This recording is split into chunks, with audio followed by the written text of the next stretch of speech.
Bonjour Laurent Wauquiez. Bonjour Madame Roux. On va parler de ces législatives partielles, mais d'abord un mot sur la Corse. Ce soir, Emmanuel Macron rencontrera Gilles Simeoni et Jean-Guy Talamoni. Qu'attendez-vous de sa part? D'abord, je crois que sur ces sujets, on a eu l'exemple de la Catalogne. Et donc on voit à quel point ce sont des questions qui nécessitent beaucoup de vigilance et beaucoup de rigueur. Il y a une ligne rouge. Et elle est simple. La Corse, elle est, et elle restera française. Ça signifie qu'il n'y a pas de citoyenneté corse, ça signifie que la langue corse n'est pas au même niveau que la langue française. Et c'est aussi pour cela qu'on a pu être mal à l'aise quand on a vu des élus En Marche qui soutiennent le président de la République et qui ont voté une motion portée par les nationalistes. Et pour le reste, dès lors que les principes sont fermes, je crois qu'il faut être souple. Alors, il faut être souple, pourquoi? Parce qu'il y a eu des élections et que les nationalistes l'ont emporté, qu'il faut écouter aussi ce qu'ont dit les Corses dans les urnes, ou pas? Je vais vous dire, c'est pour une raison qui, moi, à laquelle je suis plus attaché. J'ai vécu, j'ai travaillé en Corse. La Corse, c'est une île. C'est une île montagne. C'est une île dans laquelle l'application du droit de l'urbanisme ne peut pas être le même qu'ailleurs. Dans laquelle les problématiques de l'insularité, avec les coûts qui sont prohibitifs pour revenir sur le continent, ne sont pas les mêmes. Pardonnez-moi, je ne veux pas être désagréable, mais ça, tout le monde le sait. Comment est-ce qu'on en tire les leçons? Ça fait des années que ça dure. Mais ce que je veux Là, il y a dire... des revendications qui sont très claires de la part des nationalistes.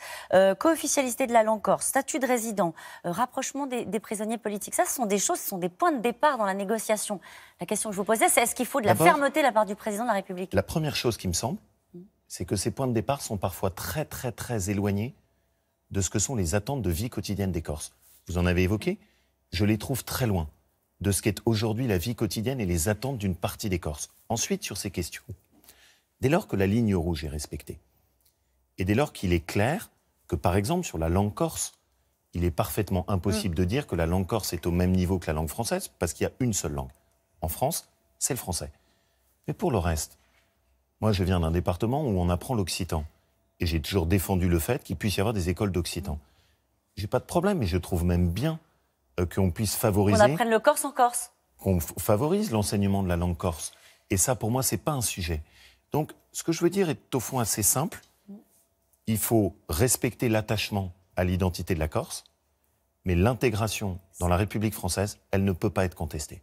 Alors, si vous alliez avec ce discours-là négocier avec Jean-Guy Talamoni et Gilles Simeoni, vous direz, et après, en termes d'autonomie, par exemple, qu'est-ce qu'on peut accorder en termes d'autonomie institutionnelle à la Corse?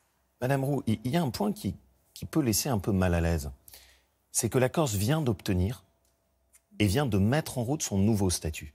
C'est-à-dire que ça fait même pas quelques semaines que la Corse a obtenu son nouveau statut particulier qui fait la fusion entre une région et 2 départements.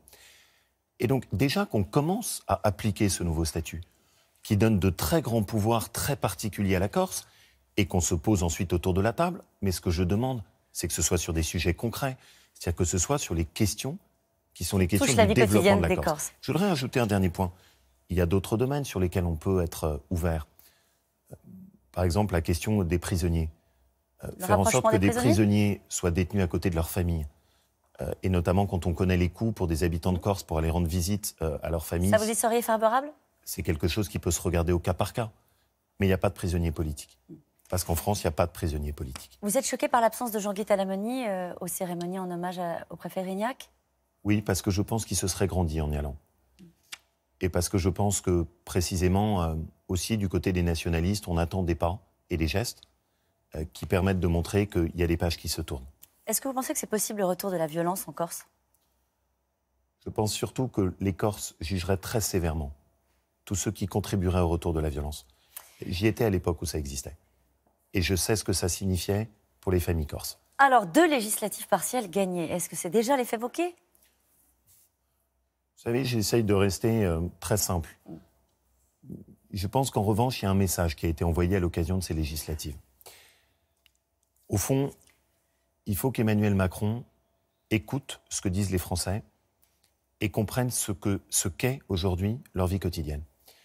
Le sentiment qu'on a, c'est qu'il ne le comprend pas et qu'il sous-estime les questions de pouvoir d'achat. C'est une sanction pour Emmanuel Macron, c'est comme ça que vous le voyez. Je rappelle quand même, et vous le savez mieux que personne, il y avait 80% d'abstention. Est-ce qu'on peut lire ces législatives partielles-là avec un enseignement politique aussi clair que ce que vous dites ce matin? Vous savez, je suis allé pour écouter ce que disaient les gens dans ces deux territoires. Et dans le Val d'Oise, ce qui m'a beaucoup frappé, c'était le discours de personnes toutes simples qui disaient « mais nous, dans ce début d'année, tout augmente. Tout augmente. Avec les mesures du gouvernement, on a la CSG qui augmente, on a l'essence qui augmente, on a le fioul qui augmente, le timbre, le tabac, tout augmente. » Et vous avez des Français, y compris de milieux très modestes, qui connaissent en ce début d'année des pertes de pouvoir d'achat. C'est ça qui est sanctionné, Laurent Wauquiez? Oui, je le crois profondément. Quand vous avez, par exemple, des retraités dans notre pays qui sont à 1 000 € et qui peuvent connaître une augmentation de CSG, c'est pas juste. Et c'est pas ce qu'avait dit le président de la République. Et de ce point de vue, je pense que le président doit écouter le message qui lui a été envoyé et comprendre qu'il n'y a pas en France que des premiers de cordée et qu'il doit s'occuper de tout le monde. Un cas pratique. Vous dites qu'il doit écouter. Très bien. Retour de la croissance, retour de marge de manœuvre budgétaire. Le ministre de l'économie, Bruno Le Maire, dit « Ah non, ce retour de la croissance, il n'y a pas de cagnotte, mais ces marges de manœuvre seront utilisées pour désendetter le pays, pour lutter contre les déficits. » Vous dites qu'il y a un problème de pouvoir d'achat. Est-ce que vous souhaiteriez, par exemple, qu'il y ait une redistribution de ces nouveaux bénéfices de la croissance? Madame Roux, je vais être très concret, et c'est important que ceux qui nous écoutent le comprennent. 42% des cadeaux fiscaux qui ont été faits dans le budget 2018 par Emmanuel Macron sont faits pour les 5% des Français les plus riches. C'est pas juste. Et je pense que c'est tout simplement ce qui lui a été envoyé. Et moi, dans cette nouvelle droite que je veux construire, je veux qu'elle puisse aussi porter la parole de ces retraités modestes. Dans cette nouvelle droite, je voulais définir qu'est-ce qu'on fait de ces marges de manœuvre budgétaires. C'était la question. Pour moi, d'abord, la première chose, c'est que ce que je souhaite, c'est qu'on fasse des économies. Voilà. Il n'y a pas d'économies qui sont faites en ce moment, puisque le budget de l'État va augmenter de 7 milliards d'euros. Tous les crédits des ministères sont à la hausse de 2,2%. Et donc, ce qui se passe, c'est très simple. On connaît cette musique. Le gouvernement ne fait pas d'économies. Et du coup, pour tenir les promesses qu'il a faites pendant la présidentielle, il prend dans la poche des Français. Et c'est cette spirale que je souhaite dénoncer et dire non, il faut faire autrement. C'est peut-être mon tempérament auvergnat, mais le devoir aujourd'hui du président de la République, c'est d'économiser sur la dépense pour ne pas augmenter les impôts. J'avais encore une question à vous poser sur votre amitié avec Sœur Emmanuelle, mais je vois Laurent qui s'agite. Donc vous reviendrez pour en parler de votre amitié avec Sœur Emmanuelle. Vous êtes toujours amis avec Sœur Emmanuelle, vous défendez cette amitié-là, parce qu'il y a des polémiques désormais qui sont parties avec les associations disant que vous surjouez cette amitié. Vous savez, surtout, ce qui me fait de la peine, c'est que je pense que la cause de Sœur Emmanuelle mérite autre chose.